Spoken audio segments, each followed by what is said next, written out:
So if you're doing phase 2 of the October strategy as well, this is like the way easier week than week 1.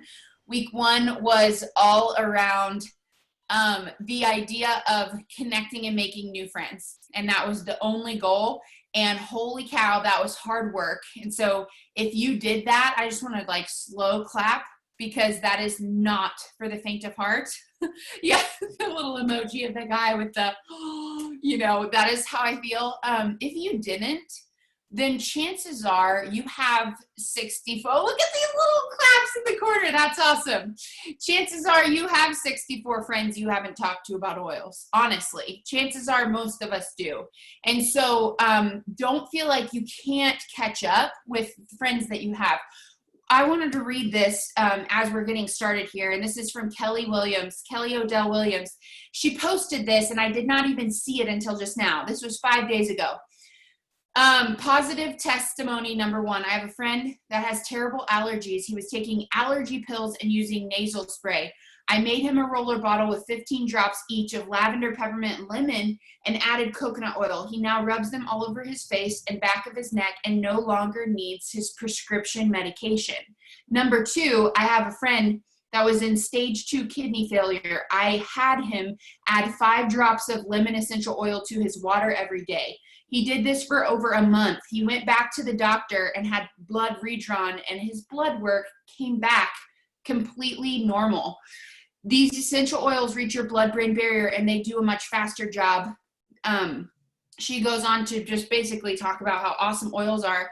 And I want to start doing a testimony of the week on skills training, because I think sometimes let's go out and make 64 friends is like incredibly intimidating. And it's like, what is Bethany going to have us do with these names? Well, I don't want to make a fool of myself. I don't have to like sell to people. And Brandon Barber said something on Saturday that hit me like a ton of bricks. And it was, you have to, well, I'm going to paraphrase, you have to reframe how you think about selling. This is not self-promotion. This is not us getting pressury and pushy. This is us recognizing that we cannot serve people that we don't sell to. We cannot serve people that we don't sell to. And so if we're willing to do the number 1 skill, which is make new friends, like that opens up a whole new world of how many people do we know? Those are just 2 stories. But I guarantee you we have so many people in our lives that have problems similar to that. So I was fired up about that, and I wanted to share it. So let's talk about Enneagram 6 and the amazingness that they are. And I'm going to read through some of the description, and then I'm going to interview our resident 6, and I'm sure we have more 6s than just Hannah, but Hannah is just a gem, a total gem, and she's a 6, and so I was like, can I ask you questions? Now, full transparency, we did not communicate ahead of time about what questions I'm going to ask, and for a 6, I'm going to guess that is not good, or maybe like, hey, you probably had a thought. Am I wrong? Did you have a thought today? Like, what is she going to ask? Should I prepare? Do you want me to answer that? Yeah. I did have that thought, but what I did was just wrote out questions that I thought you might ask. Love it. And took notes on that. But you're probably right. And I almost sent you questions ahead of time. And then I thought, you know what, it would be even so much better if I don't, because then I can open it up with that. And No, I think that's great. It's good. Okay, so basically in brief, 6s are committed, they're security-oriented, reliable, hardworking, responsible, trustworthy, excellent troubleshooters, and they foresee problems and foster cooperation. Can also become defensive, evasive, and anxious, running on stress while complaining about it. They can be cautious and indecisive, but also reactive, defiant, and rebellious. They typically have problems with self-doubt and suspicion, but at their best, they are internally stable and self-reliant, courageously championing themselves and others. Their key motivations, and this is really important because key motivations are like actually, I'm going to spotlight my own video just for the recording. I don't know if it matters, but we'll just do it. The key motivations are to want to have security, to feel supported by others, to have certitude and reassurance, to test the attitudes of others towards them and fight against anxiety and insecurity. When they are moving in their area of growth, they're going to be going towards oh wait, I almost said this wrong. When they're going towards their area of stress or like lack of growth, they're going to move towards the competitive and arrogance of the 3. However, when moving in their direction of growth, their tendency to be fearful or pessimistic, they can become relaxed and optimistic like a healthy 9. So a lot of times you'll hear this term called the triad, because the 3, 6s, and 9s all kind of go towards growth and stress in this weird triangle type of way. It's really kind of cool. So that is the basics of what a 6 is. They're called the loyalist because out of all of the personality types, they are most likely to kind of stick around in a relationship maybe longer than other numbers. They're very loyal to their friends, and they're very loyal to their beliefs. So they will go down with the ship when it comes to hanging on to the relationships or the ideas or systems or beliefs, and even to the belief that all ideas or authorities should be questioned or defied. Indeed, not all 6s go along with the status quo. Their beliefs may be rebellious and anti-authoritarian, even revolutionary. I know a few 6s in my mind, and I have the 2 categorized. I have like 2 people. I know we shouldn't do that, but I have like the 6 here that like goes against, and then the 6 here that goes with. And so they will defend their community or family more tenaciously than they will defend themselves. The reason that 6s are so loyal to others is that they do not want to be abandoned and left without support, which is their basic fear. So what's so cool about the 6s is because they're security oriented, they're going to love the structure when we can bring structure into the business as much as possible. But I am going to go ahead and start asking Hannah, because she's the expert, because this is her view of the world. My first question for you, Hannah, maybe you could just like introduce yourself, tell a quick like 2-minute version of your business story, just so people can kind of get the idea if they don't know you yet, they're missing out. Yes. Okay. Is it better for you if I turn it? Does it matter to you if it's horizontal or vertical? It does not matter. Whichever is better for you. Okay, great. I'm going to do vertical then. It's easier to hold. Okay. So yes, my name is Hannah, and I live in North Carolina with my husband and 2 kids. My husband is military. We've been in the military he's been in the military since before we even met. So that's been 12 years that we've known each other and been married. And my business story is really, I feel like kind of typical, like seems typical of a 6, like just in everything you're talking about, Beth, because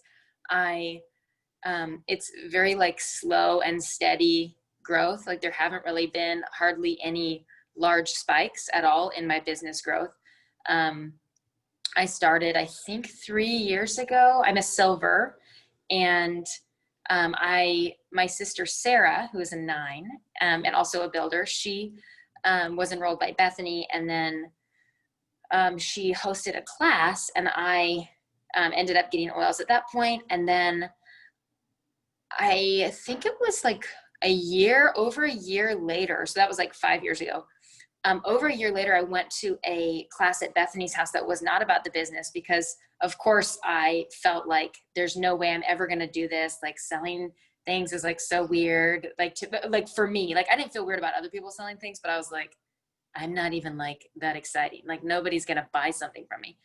And anyway, I went to a class at Bethany's house, and she ended up closing the night. It was actually about thieves, I think. And then she ended up closing the night with like, she was like, if anybody wants to watch this business video, I'm just going to like turn it on. And if you guys want to watch, you can. So I watched that and I was like, this could be a really good investment. So anyway, that's really how I got started. And then it's just been such a learning experience. It's been amazing for me just in terms of my internal world and the amount of growth that's happened, because it's so uncomfortable for me in a lot of ways that it's just been great. It's been really good for me as a person. So even if I like never hit Royal Crown Diamond, I'm like, it's totally worth it because of that. I know, which is like such a sick thing to say. Well, you know what? And You're like I have to know because I don't even know what video you're talking about. What video did I play? It was, I think it was it was like a 10-minute version of the income disclosure. Okay. It's like a really cheesy, like old video about the income. Was it like from a far way away and a woman sitting at a table? Yes, I know exactly what you're talking about. I think it was. It was very like, yeah. That is crazy. And then, the predictability side, that's really interesting. Like the fact that you're like, you know what, it's been worth it already. The certainty of like, just knowing like, and it's true. Like it is worth it without the income. Like, and so I just love that tells all of us who aren't sixes, like I'm perking up going, okay, when I'm talking to a six, like maybe don't try to sell what isn't guaranteed because that is going to be a threat. Yes. So you know how at the retreat, Sarah and I both said that we don't like competitions and we don't like, not giveaways are great, but, oh my gosh. Like almost like come chase this rabbit. Yeah. Where it's like a goal. It's like, if you get this many enrollments, then you get to win this. And we're both like, don't, like we automatically turn up. And it's, for me, it's because I'm like, I cannot control other people. I'm the only person I can manage. Why would I try to reach a goal by, trying to anticipate what other people may choose? So for me, if it's action oriented. Yes, I was going to say, if it is, then does that change it for you? Absolutely, yeah. Okay. If it's like you do these things, then I can handle that. Like then I'm a lot more likely to engage. So the way that I hear that in a practical sense is instead of saying, okay, everyone, like if you enroll 5 people, you're going to get this Fitbit. Well, instead of that, we would shift it and say, if you invite X amount of people, here's the list with the check boxes to this class, you're going to get a Fitbit. You basically take the risk out. Okay. Yes. Yeah, exactly. Because it's predictable. It's manageable for the person that's, for me, like I can do that. Yeah. Whereas I can't control if somebody wants to enroll or not. Yep. And I think that the sixes are a perfect example of how a lot of other numbers feel in this way, but in a more like heightened way. It seems like, so it's like, you're really teaching us about a lot of numbers here, not just the sixes. So I always feel like such a Debbie Downer when it comes to this stuff, because everybody's like, yes, competition. And I'm like, you're like, yeah, no, but I think that it really is, if we want diversity in our team truly, which I think I believe we do, we have to be open to understanding that everyone doesn't see things the way that, one does, whether that's me or whoever else. And so I love it. I love that you're honest and say that, this lights me up, this doesn't.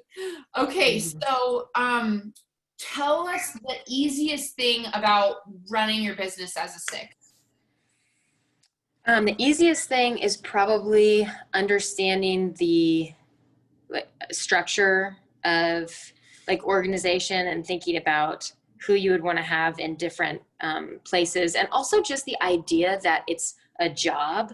Like I feel like if I'm talking to my friends who are sixes, I'm not going to say like, oh my gosh, look at the income disclosure and look at Royal Crown Diamond. Like to me and my friends who I know are sixes, that's like, why would I even but I'm at Star, like that's so far away and I can't even think about that. But if you're like, this is a job and, you have to put the work in, they're like, well, duh. Like, I know I have to put the work in. It's not going to be free. That kind of like very pragmatic, reliable, everyday type thing is like kind of just a part of the way that they function. but the idea of like shooting for like a huge goal is really kind of a turnoff. And that's not going to be for every 6. I'm sure it's like, I'm totally generalizing, but for me, you know, and it's not that it's not good for them to stretch themselves in that way and really dream big. Like that's been a part of it that's been really stretching for me. But just knowing that that's not like the way to necessarily like catch their heart is good, I think. Which is really interesting because that's not how you got hooked. The video that we watched, I'm like thinking through it. I'm like, she never started with, here is the activity required, right? She just went, so I'm like, that is fascinating. Wait, in the video, maybe I'm talking about a different video than you are, because it, are you thinking of the one with Monique? I was thinking of Shannon Hudson.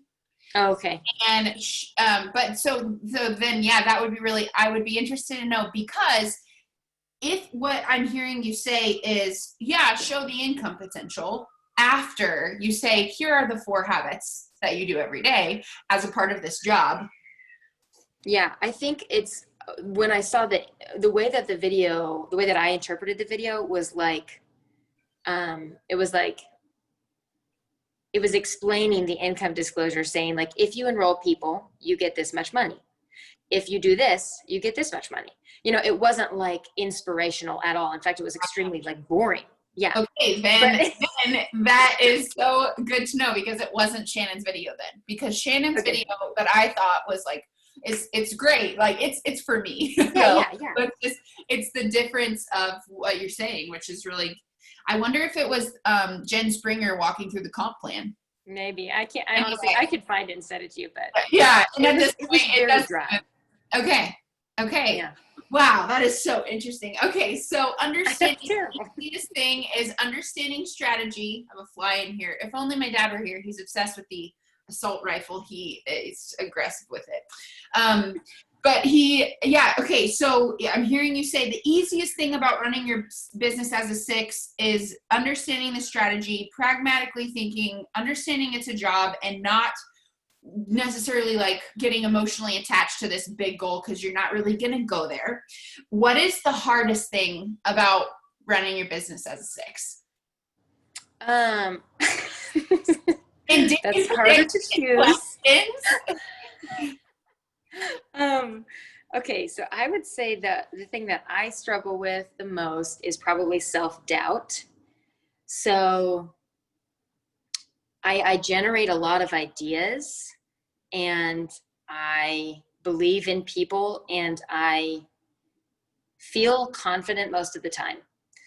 But when I really am like digging down and taking a step forward by myself and putting myself out there, that is the most difficult thing, because I want to be good at what I'm doing. I don't want to be the best. Like that's awkward to me, kind of like to be like, like I don't want to be like the first person, but it's more like, it's like I want to do well, but I want everybody to do well.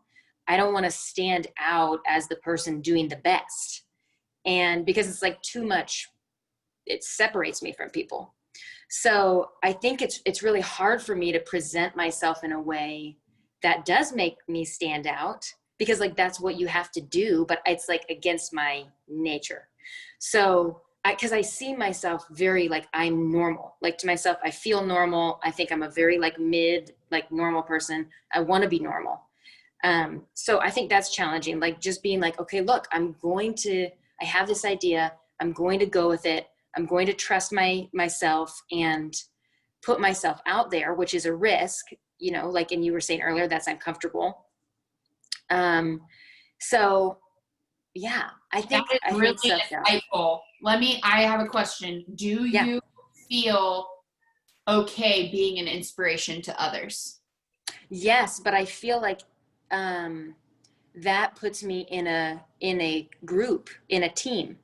So I love a team environment. You know, one of the descriptions is that 6s are typically very good at rallying people towards a goal. They're really good at seeing what people need individually, and like kind of they're really good at management.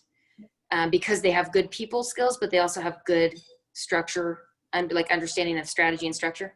So I think the part that is a hang up is if I'm not like, if I have to put myself out there, Yeah. it's not like, you know, it's so hard for me to do anything without running it by Sarah or somebody.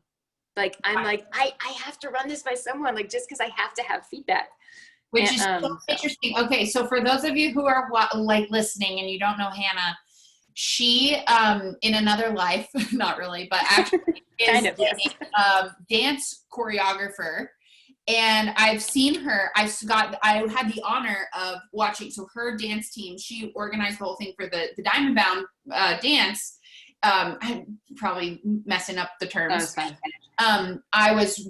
We were filming on the same stage. So I was sitting in the audience, in an empty audience, watching Hannah behind me direct this group of professional dancers. And you guys, like, my jaw was literally on the floor because I've known Hannah I say my entire life. It's only been like, it feels like it's like 6 years.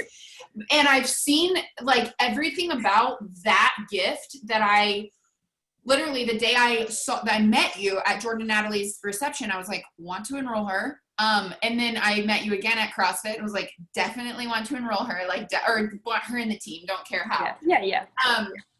And yeah, like all of those characteristics that I saw that were like dream team flashlights going off were what was really exemplified in that moment at the Diamond Bound event. And I haven't even told you that.